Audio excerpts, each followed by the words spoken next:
Then a voice came from the cloud that said, this is my son, my chosen. Listen to him. Then when the voice had spoken, Jesus was found alone, and they kept silent. Amen. Please be seated.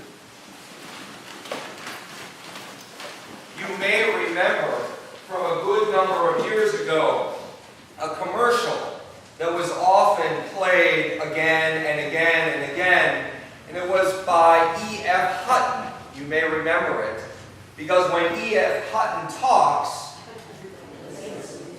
everybody listens. It's interesting how we can remember, right, a commercial from the 1970s. I went online to look at them, and they had businessmen, of course, those who are supposed to be the investors, and they were in airports and business suits and restaurants, and as soon as the one guy would say, when E.F. Hutton talks, everything went silent.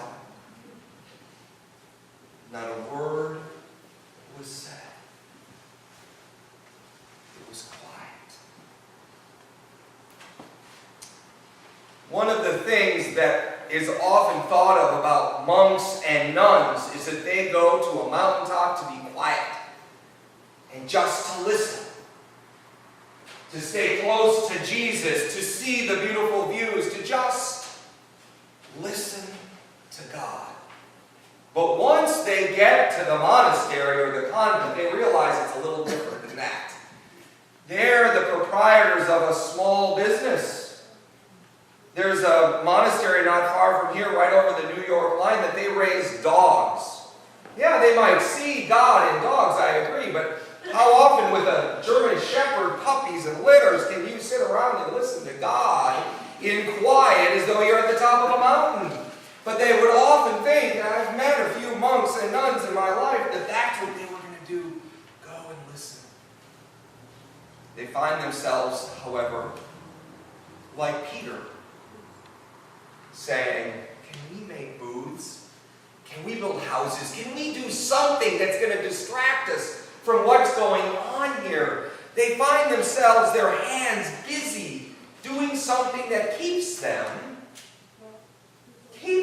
from listening to God. That mountaintop experience turns into making booths.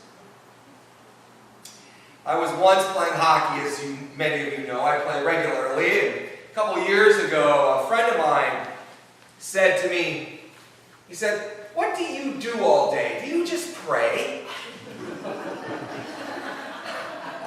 I was taken aback, to say the least, especially having just played a game of hockey with him. I said, no, a rector, a priest, has many duties. Some of them include praying. But they often include administration and visiting and talking and listening and being with people. The gift of a priest. But he thought that and the image that I had was coming to sit in this pew right here, pull out the kneeler and pray all day. I thought, oh, that would actually be nice, wouldn't it, if we could all do that every single day. But life gets busy. Life gets really busy for me at times, and many of you know that, and I have to be very attentive for all clergy.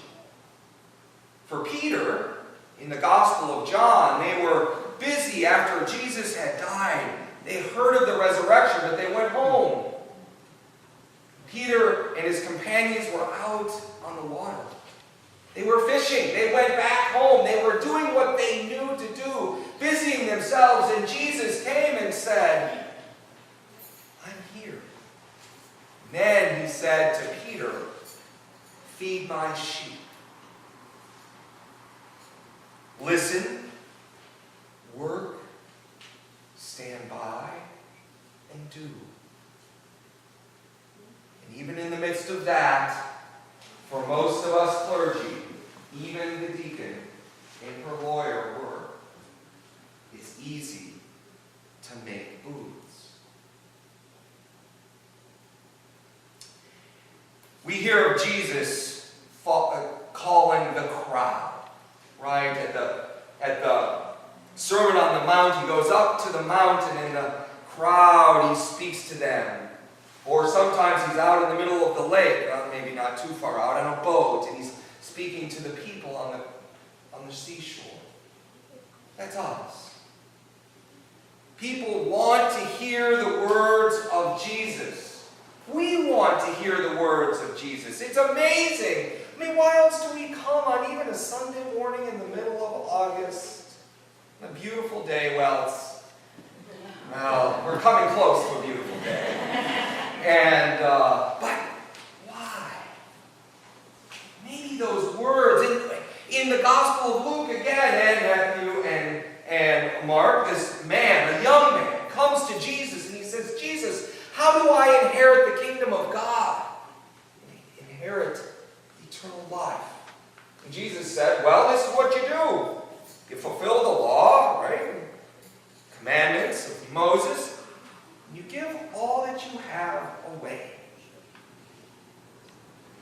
And the poor young man walked away, it says, sad, for he had many things.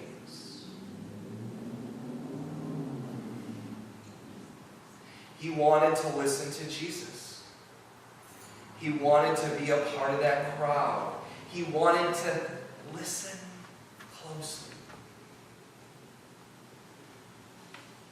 But making booths, making houses, became his word. This gospel, we hear God say to Peter, James, and John, listen to him. This is my son, my chosen, listen to him. But Jesus doesn't say a word on the mountain. I started looking at this gospel going, he doesn't say a word. What am I supposed to listen to?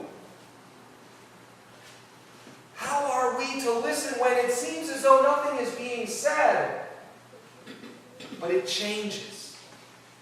They're up on that mountain, right? I don't know, it might be as high as Mount Mansfield, and you might be able to see as nice views as that, but Jesus was there. But then they had to come down. They had to go down into real life. And Jesus, you couldn't shut him up. He kept saying, feed the poor. He kept saying, raise the dead. He kept saying, feed, house, clothe, heal, love, welcome. He never stopped saying those words. He never stopped inviting each and every one of the people he encountered and those who encountered him to listen to those words, and to not just listen, but to act. Not just make booths on our own, but to do the works of God. To listen closely, to listen and love. That's the everyday faith, is it not? It is difficult to listen.